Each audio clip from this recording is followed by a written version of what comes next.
Hi, I'm Colin and welcome to How to Paint Watercolors. So if you're ready, we'll get started and we'll paint this one.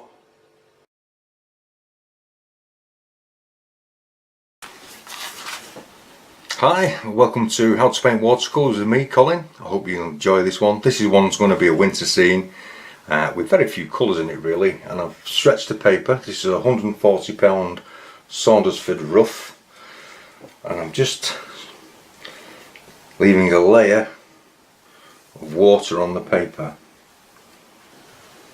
Once that layer's on, where the land strikes the water or the ice, I just want to make sure I keep those areas reasonably free from colour. So we'll get started. I want to create a light patch in this, so I'm going to create it down here. This is nickel yellow.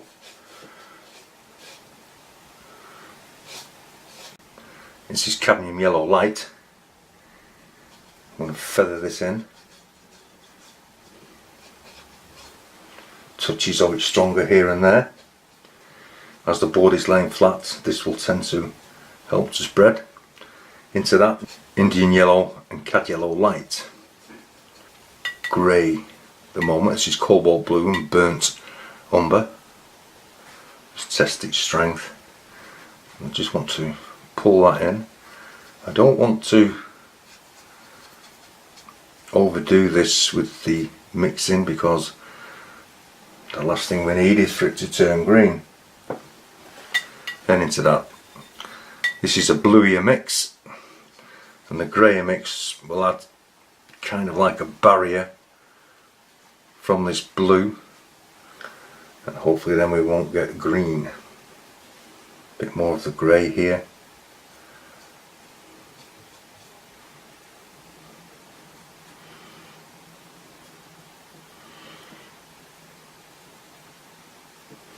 Just creating some light patches with my kitchen towel, just to put some light, real nice light into it, close to the focal point. Then while we're here, we will put the same into the water. This is nickel yellow. It's mirroring the sky colours really. Cad yellow and it's cad yellow light. Then into that the Indian yellow. Then into this bottom corner the grey, cobalt blue and burnt umber. Just back to the grey slightly. I just want to streak some in here. Just taking out a light patch. I don't want to fiddle with it anymore, and now we're going to allow that to dry. Now that the sky's dry, what I'm going to do, I'm going to wet the bottom half of this mountain, and we're going to do a wet into dry, or a dry into wet, and hopefully we will create some mist. And I'm leaving the top part dry so I get a crisp edge, and with the grey of the sky colour, cobalt blue and burnt umber, painting this background mountain. I would like it to be a little weaker than that, so at this stage I can actually add water to it, providing you move it over the whole surface area of your paint. And this wash is so thin that the actual yellow will show through and make it shine. And I'm going to make some dark parts and some light parts on this mountain for shadow. Just adding paint a little bit at a time, and then pulling it with the fall of land, just creating some shape. I'm going to paint in this background hill with some water. So along the bottom of this mountain I'm just going to dry it completely off. Okay.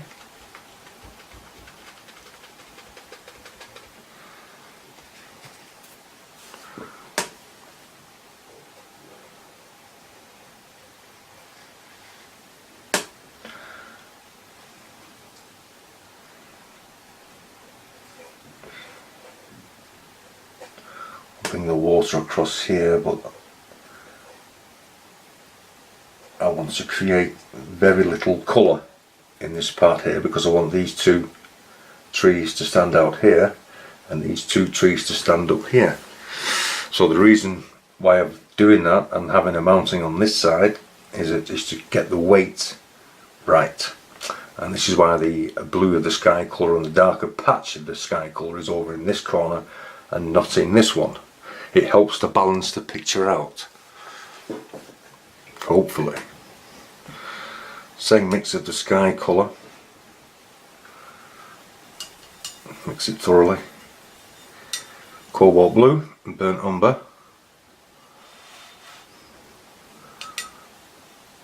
Once again, cobalt blue and burnt umber, very pale.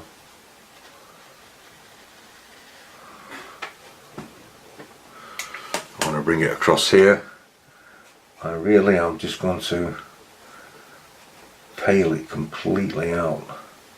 There will be some wetting to wet trees here, but I'm afraid this will be another patch that we will have to leave to dry out. Soften the edges. I just want to re-wet these background trees here. It all helps to keep the paper damp and it keeps the paper stretched. This is why it's clipped once it's dried. There's no run backs. You can actually paint right up to the edge and create no run backs. And you've seen me do this in other videos where once it's wet you just run around the edges with a damp brush and it sucks any excess paint and moisture off. Just letting a little of this paint down. This is cobalt blue, alizarin crimson and cad yellow deep. And I'm just adding a little water to this because I just want to test its background strength first. And begin above the water where you made it damp. Just scrumble it in. And some of these we can just pull out the shape of some background evergreens, fir trees, whatever you want to call them, but I don't want this paint to be too strong, and we're just creating a little bit of mist.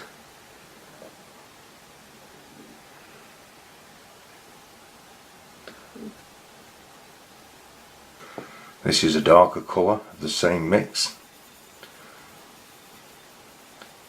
but I'm going to add it to the watery colour just to change the depth and the colour of it. And I'm just going to add it in places, not too much. It just stops the background from becoming boring and it does help your eye. Maybe a little in this taller tree here. So we'll now wait for that to dry. Now that's dried, what we can do once again, the background trees again, we can add some clean water in here. Grey mixture, cobalt blue and burnt umber.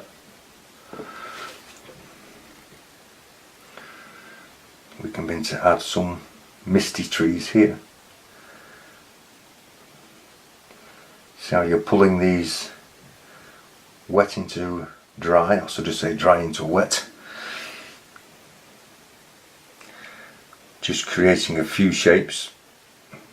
Your eye will mix it and tell you that they are trees. I'm peeling them off here because I know there's going to be further trees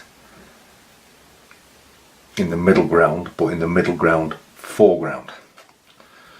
Now this is a sunrise, not a sunset, and I've noticed a lot of people on YouTube unfortunately tell you that a sunrise and a sunset is basically the same thing with the same colours, but it's not.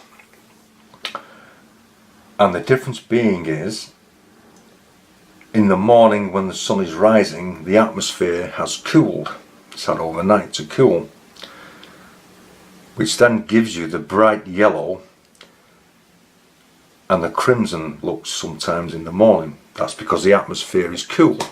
So you use cool colours, you cool reds, you cool yellows, or yellows and blues and greys. When it comes to the sun setting, because it's had all day to warm up the atmosphere, and the atmosphere is warm, you use warm colours in the red spectrum. I hope that explains it. Now that that background is dry, what I'm actually going to do is re-wet just underneath these trees here.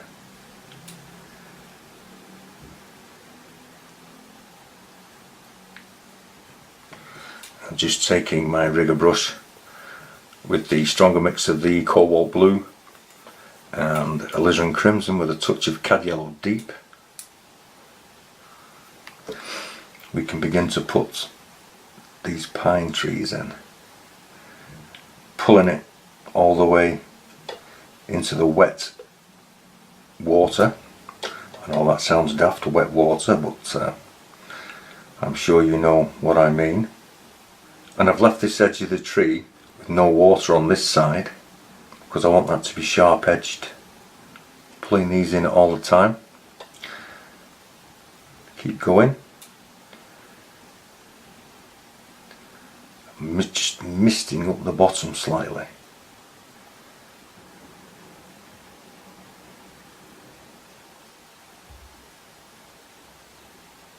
Just adding a little dark. This is the cobalt blue, French ultramarine and burnt umber. Which just makes it a little darker because I want to pull these trees just a little bit forward. And this will act as the shadow under the trees. Then with another damp brush, we're going to soften the bottom of the trees, creating some shadow.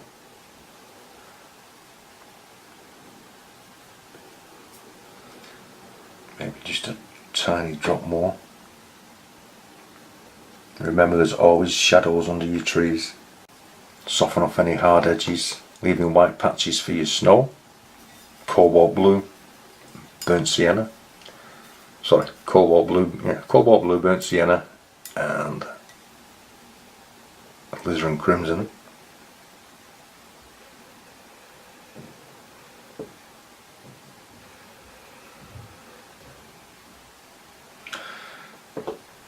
A little bit more paint. Trouble with the rigger brush, it doesn't really hold that much, but the brush is really, really handy. Okay. And with that same mixture again that we had before, what I've just put on there, this is how we're going to just put the foliage on. Make these a little bit more definite, so there's more definition.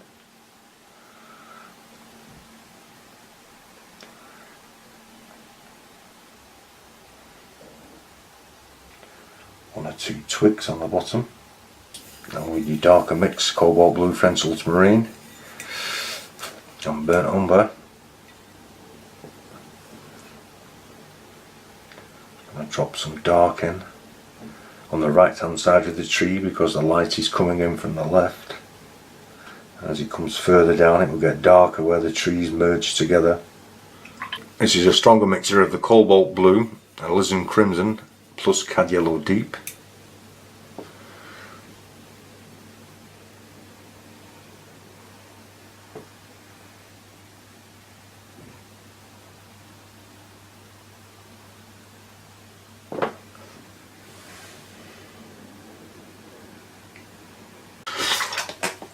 Once that's in, feather the bottom off, just creating some shadow. May add a little water to that, pulling the tops of this tree out by using the same colour. We will now begin to shape your trees. I'll just do this one, you'll get the general idea, and then we'll come back when it's been painted, as this can be a bit of a long task. So hopefully I should see you in about 10 minutes. Welcome back. Once I've got the trees in with that colour, I'll then move on to my stronger mix that has the French ultramarine, cobalt blue and burnt umber, and we're going to really just drop this in once again, not everywhere. This needs to be really dark. Drop this in.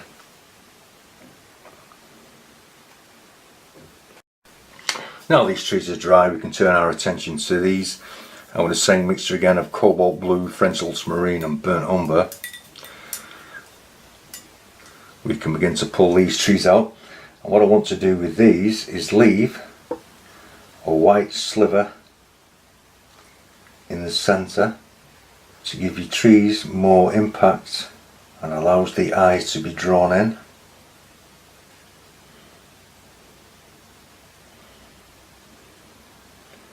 And once again at the bottom of these trees with a damp brush, just pull the bottoms out, just to create some shadow and give the fall of land just a little bit of shape. I'm basically going to do the same as what we did to these. The only thing I wanted to show you was the way I was going to do the trunks. So I'm just using a rigger brush, but you can use any brush that you are comfortable with. It has a fine point. You start to pull little bits out on these trees. Maybe there's some dead twigs at the top here.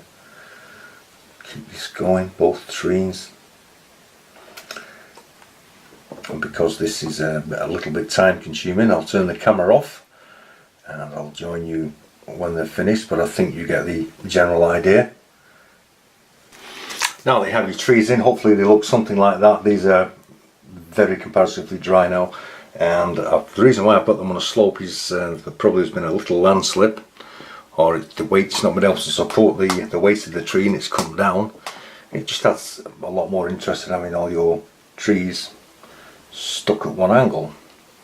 I'm going to re-wet some of this land area, or the bank that runs around the shoreline, and then we're going to drop some of the sky colour in, but not everywhere, and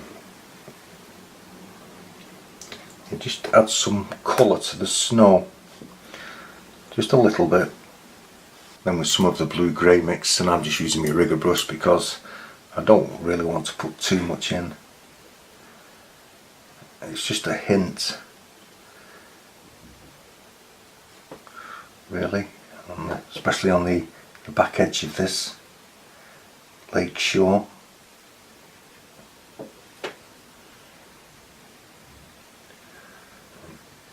Desperately trying not to go overboard with this. I think that's enough. Now that all this is dry, what we're going to do before we re-wet the whole of the lake, I just want to put some shadow under the trees here.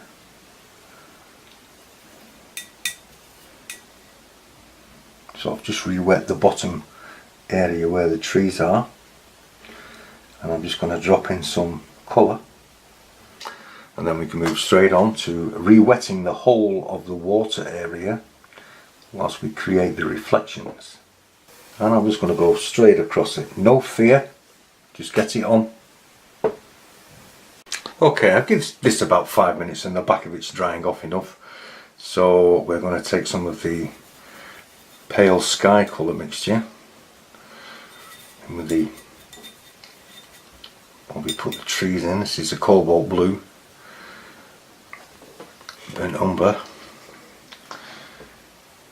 I'm just going to drop this in, don't want to make them too strong, so I'm just going to tap in a little bit of water with that. Drying my brush out, taking the excess water off. It's just a mere hint of a reflection down here. The board is laying flat because it gives me just a little bit of control on the reflections, which is what I want.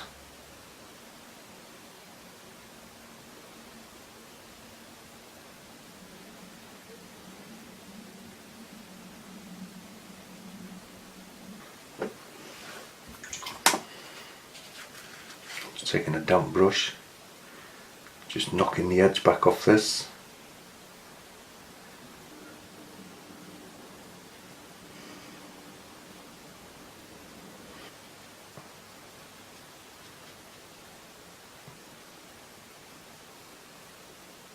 Just allowing the paint to do its job. Excuse me.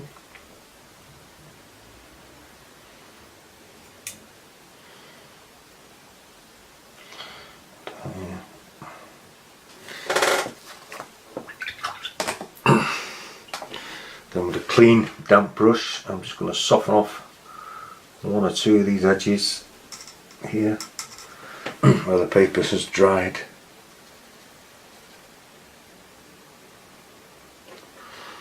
Always dangerous going back in when paper is dried, but if your brush is not too wet, you shouldn't have any real problem.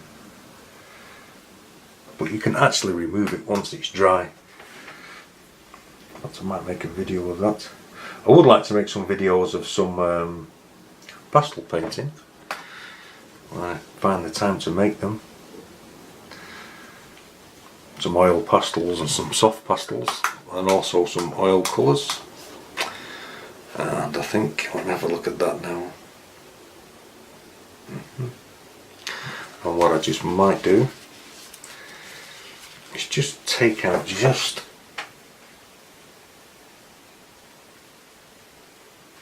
enough to allow the white of the trunk to show through, but it's not everywhere. It doesn't. I'm putting it in because it's there, not in the centre. I think round about here. They always say odd numbers are always better. So, taking that as being right. There's 3 birds. Now we have to let this dry before we can sign it. Okay, welcome back. As you can see, the picture has dried perfectly flat. They've been clipped down. I've just put a couple of wind streaks in with a craft knife and a ruler. And all you've got to do now is sign it, put a mount around it and frame it. I hope you've enjoyed this little demonstration. If you have, please click the like button, and for further videos please subscribe. You are more than welcome. Subscription costs you nothing, and should you wish to leave a comment, you may leave a comment. Thank you very much, and I will leave a link in the description box to give you a full list of tutorial videos that I have made on watercolour. Thank you very much for watching.